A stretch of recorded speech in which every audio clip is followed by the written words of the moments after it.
Give thanks unto the Lord, for his good and his mercy endure forever from generation to generation. Today, we're going to look at Psalms 78, verse 19. It says, "Yea, they spake against God. They say, can God furnish a table in the wilderness?" We are going to focus mainly on the latter clause. Can God furnish a table in the wilderness?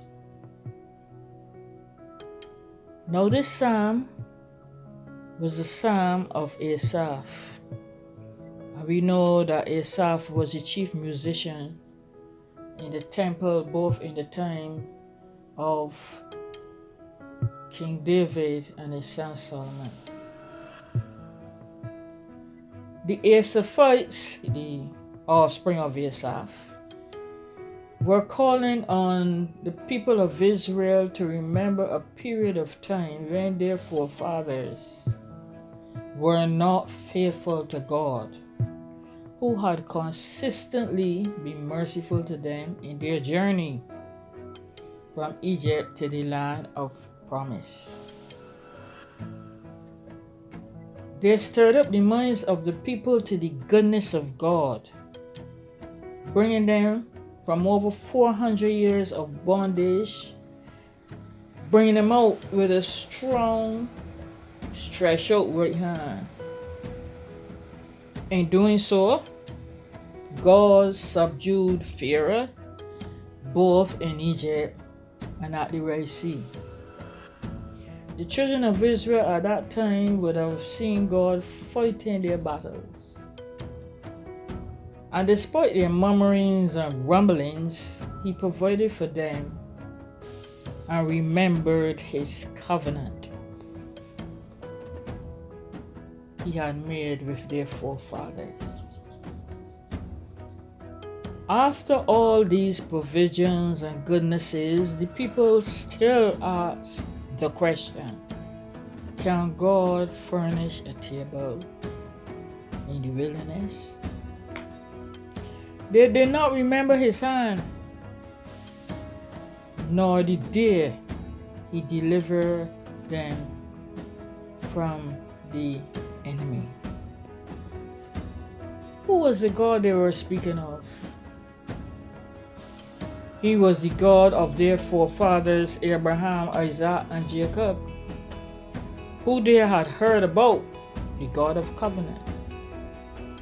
They had heard how this God visited both Abraham, made a covenant with him, visited his son Isaac, reinforced the covenant, and then visited Jacob, and also reinforced the covenant again. They have heard that this God, Almighty God to them, subsequently known as Jehovah God to them, right, and to us, is a God that keeps his end of the bargain. Now the word furnish means to provide or to supply a thing. We know what is a table.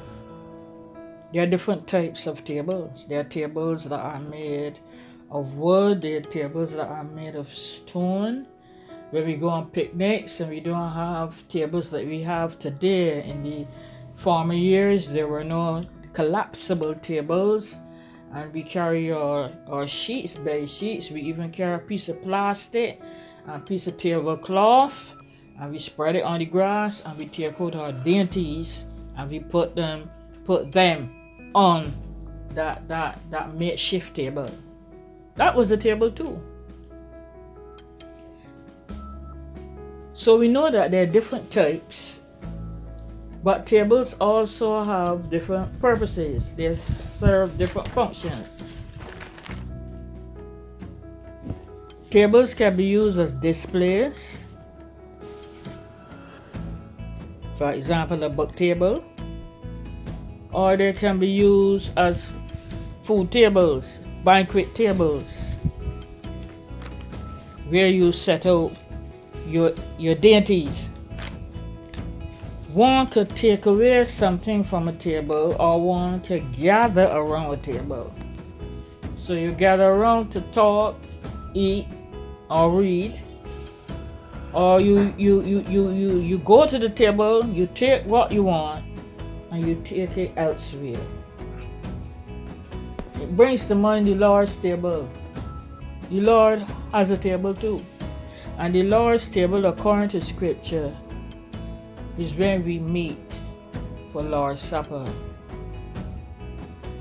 When we meet to be in fellowship with Him, to partake of the bread and wine. And we are admonished by the Apostle Paul not to absent ourselves from that table.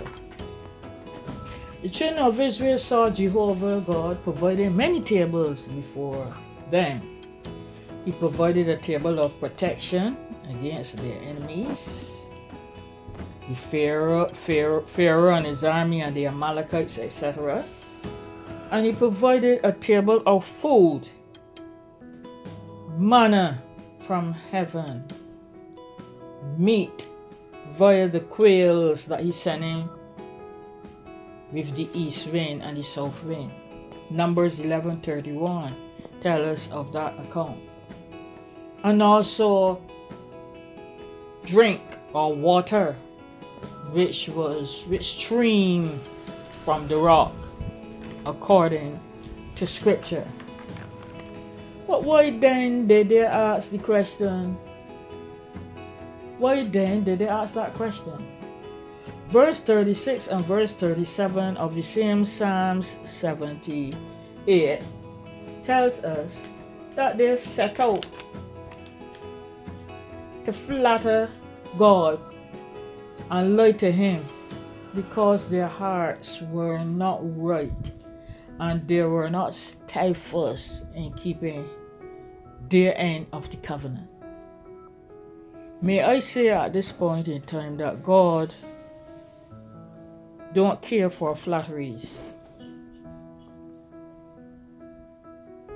He don't take pleasure in our lies and our sweet words of nothingness. But He looks at our heart. He looks to see how genuine we are from the part that no one sees but Him, that is the heart. In Isaiah 29 verse 13, it says that the Lord told Isaiah, these people draw near to me with their mouths. They pay me honor with their lips, but they have removed their hearts far from me.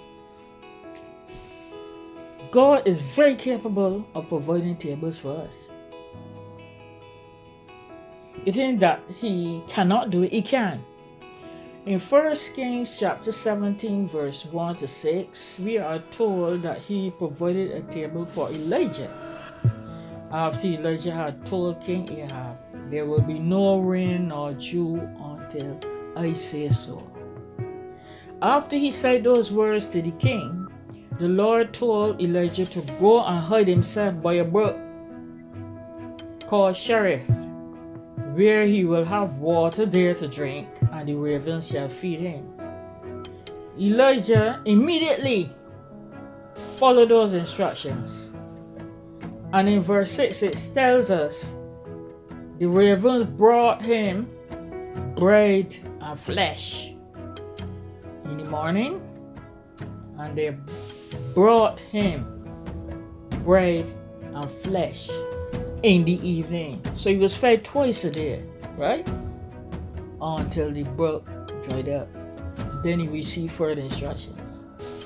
In Psalms 23, verse 5, the psalmist David said, Thou preparest a table before me in the presence of my enemies.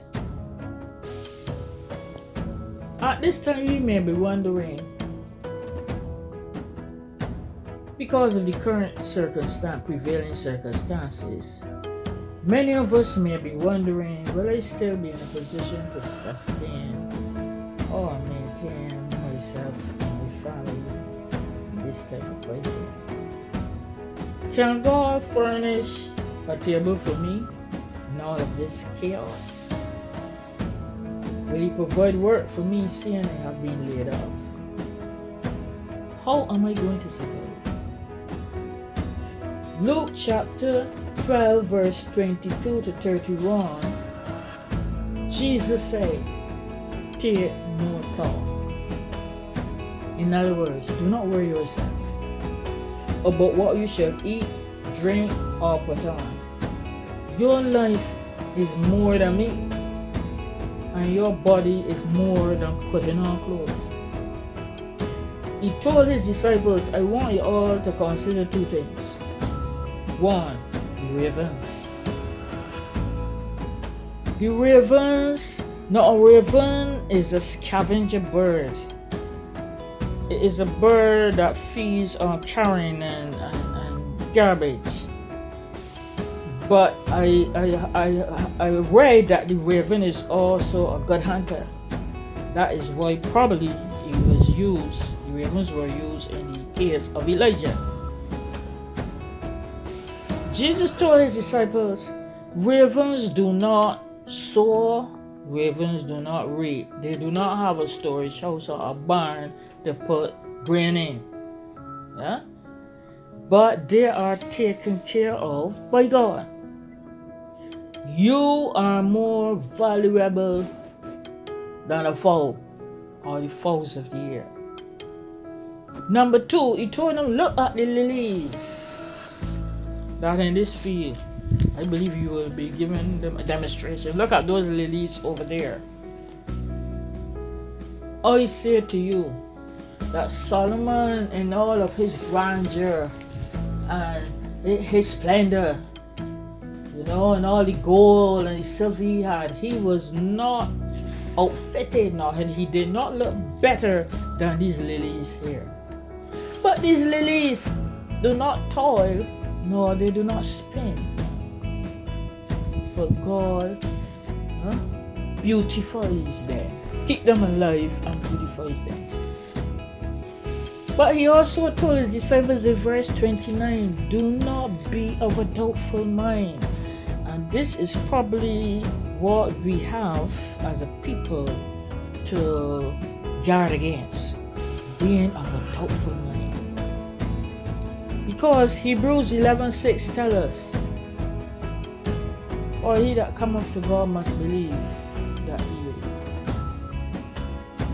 and that he is a rewarder of them that diligently seek him. And the Apostle James told us,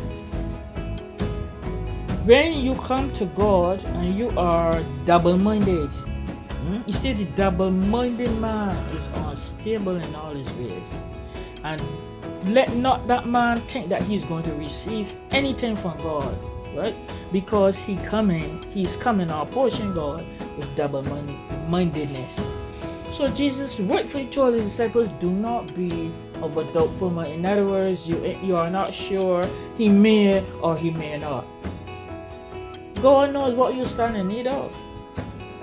Jesus himself said, ask and it shall be given. Seek and you shall find. So when you leave home and you're going and bring it down to our level and you're going to seek for work, you go believing that you will find work. And the Bible said, seek and you will find. And you thank the Lord for the work that you shall find, and you move out in faith. You say knock,